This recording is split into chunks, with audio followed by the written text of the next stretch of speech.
now we're doing a feature we call Asked and Answered, where I answer your questions and address your thoughts about the show or topics in the news. Anything you want, you can email me, Megyn, Megyn, at megynkelly.com. Or you can just go to megynkelly.com now, and they'll prompt you on how to sign up. Okay, I've got my executive producer, Steve Krakauer, here, who's been going through the mailbag, which I do read. Meg Storm runs our website, and she pulls the emails for me and collates them and puts them, and I get them every week. So to all those people saying, I know you don't read this, because we say, I do too. Yes, I do. I read as many of them as I can. And that's a lot. I would say I read most of them. Steve, what do we have this week? Yeah, Megyn, I read them too. We like a lot of great emails. Keep them coming. Megyn at megynkelly.com. Love the comments, but also questions. We're going to be doing these questions now every week. So questions, we love those. We'll try to answer them. And the first question comes from Lily, who wants to know, what does Trump publicly saying, I hate Taylor Swift, as he did on Truth Social, achieve except to make himself look childish and petty? She says Trump needs to publicly say, despite how I feel about Taylor Swift, keep in mind that voting for Kamala means you want to continue runaway inflation and increasing crime and open borders. That's her prescription. What do you think? That doesn't sound like Donald Trump to me. I thought it was perfectly on brand for Trump. And honestly, I know that it caused a lot of consternation. It didn't bother me. I mean, as somebody who came out that night and said, screw you, Taylor Swift, I was like, I'm in a glass house here. I realize I'm not running for president and he is, but I don't think that hurt him. I think he's trying to telegraph to people, she's bad. You shouldn't like her either. And there may be some people who are like, you know what? I'm kind of sick of her too. You know how it's like when one person says it, then you're like, I don't really like her either. And then one thing happens after another. Look, there was just a poll out. What was it, Steve? Was it the CNN poll or the Quinnipiac poll? Quinnipiac, yeah. Yeah, Quinnipiac showed that Taylor Swift's endorsement hurt more than helped Kamala Harris. More people are likely not to vote for her in the wake of the endorsement. So you could argue it was actually smart of Trump to attack her and just telegraph to the MAGA faithful or adjacent who hadn't heard about the endorsement that Taylor sucks. We don't like Taylor. That's him like saying she's on the outs now. I just think so often, Steve, people are quick to judge Trump's marketing brand and branding instincts.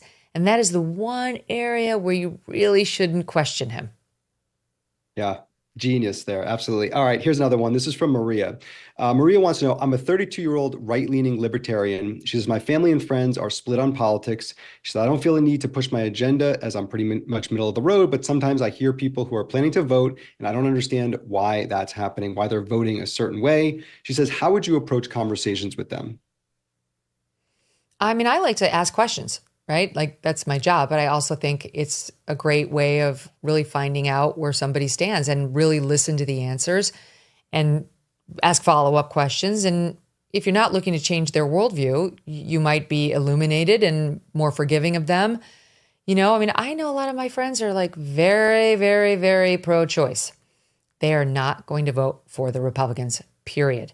Okay, I get it. I mean, I have a different set of priorities, but that doesn't mean I think they're bad people for having their set. And maybe it could cause a settlement of sorts between the two of you. Or maybe it's an issue on which you're really well educated and you could gently ask questions that kind of probe, well, like take the trans issue. Do you know like what the puberty blockers into cross-sex hormones do?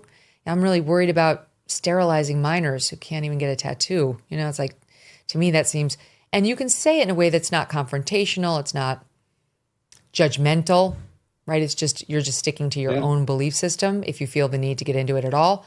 But that's how I would do it. I think just the number one thing, though, is not to bring your judgment into it. If you genuinely want to just hear how they feel, don't bring your judgment in. If you are trying to persuade, all the more reasons to just keep asking questions and gently start introducing the things that make you feel differently and hear how they overcome them, if at all. But I mean, as a rule, when I'm in my personal life and I'm with people who are not of my political persuasion, I don't talk politics. Right. Right. Yeah. And I have to say, we live in very messy and complicated times. I was at a wedding over the weekend, and my uncle is not a fan of many of the ways that the topics are covered on the show, and yet he loves Nicole Shanahan. And so I said, "Oh, Nicole's coming on next week." I was like, "Oh, that's great. Love her." So That's so interesting. cool. There's always Yeah, some common ground. As Kamala Harris might say, there's a Venn diagram in which we overlap. that's right. Nicole, right in the middle. Okay, last one, something fun. This is from Erin. She's a mom of 3 teens in Ontario. She says, "Thank you for your balanced and courageous mama bear-like news coverage." But then she says, "This may sound trite, but I would love to know the shade and brand of your most frequent lip color." I get this question a lot. Okay. More often than not, it is not a lipstick. It is a lip liner. It's my favorite lip liner. I wear it almost every day. And then I'll either put just like some clear lip gloss or, lip balm on over it. Not every day, but a lot of days. And I have it here. It is made by MAC, and the color is Dervish. Dervish.